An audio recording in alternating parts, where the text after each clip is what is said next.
Olá pessoal, hoje a gente vai falar de OVNIs aqui no canal. OVNIs, objetos voadores não identificados. Mas não são os extraterrestres, tá bom? A gente vai falar de um assunto aqui chamado moscas volantes, que são algo bastante interessante e bastante perguntado em consultório. Fica aqui comigo até o fim e a gente vai aprender agora sobre as moscas volantes e o que fazer com relação a elas.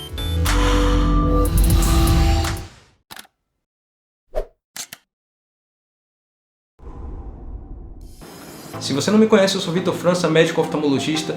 Tento traduzir aqui o mundo da oftalmologia de uma forma tranquila, fácil, para você, paciente, poder entender um pouco melhor sobre o que acontece com os seus olhos. Então vamos lá aprender sobre as moscas volantes.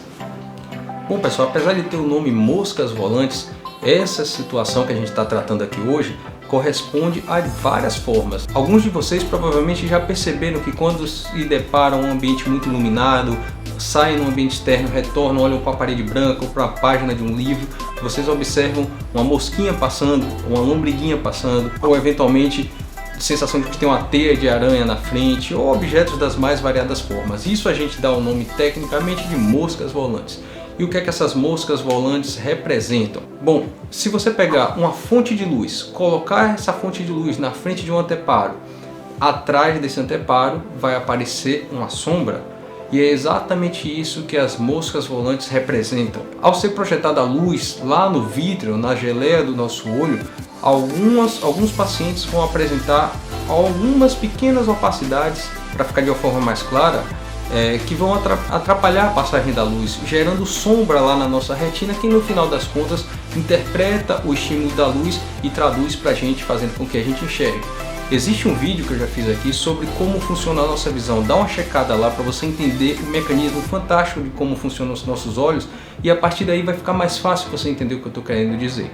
Então, voltando, o vítreo, que é essa parte transparente lá da nossa parte posterior do olho, é transparente, então ela deixa passar a luz tranquilamente. Quando a gente tem alguma coisa que atrapalha essa passagem da luz, ocorre uma sobreposição lá na retina, e isso vai gerar uma imagem que pode ter as mais variadas formas, e que isso na prática são chatas, os pacientes se preocupam, mas na grande maioria das vezes não tem problema. O lado ruim da história é que a gente também não tem um tratamento específico. O lado bom da história é que, além de a maioria ser tranquila, não representar maiores riscos para o paciente, ocorre também uma neuroadaptação, então a gente termina esquecendo literalmente que essas moscas volantes estão lá. E quando isso acontece, você simplesmente faz suas atividades normalmente e não tem nenhum tipo de problema. Mas é claro, medicina não é matemática, então o que é que a gente precisa fazer? Se você se queixa desse tipo de situação, não retarde a ida ao oftalmologista. E por que, Dr. Vitor, não posso deixar de ir ao oftalmologista? Porque nem toda tradução clínica de uma mosca volante é benigna. A gente pode estar tratando aí de um problema com um pequeno rasgo na retina ou algum buraco que apareceu lá, e isso pode sim representar um problema grave, inclusive com perda de visão. Então assim, a mosca volante na prática é quase sempre benigna, desconfortável, bem verdade, mas benigna, porém existem poucos casos que podem ser representados de uma situação que pode gerar problema grave. Então, surgiu esse sintoma, você percebeu esse sintoma, vá ao oftalmologista, não retarde.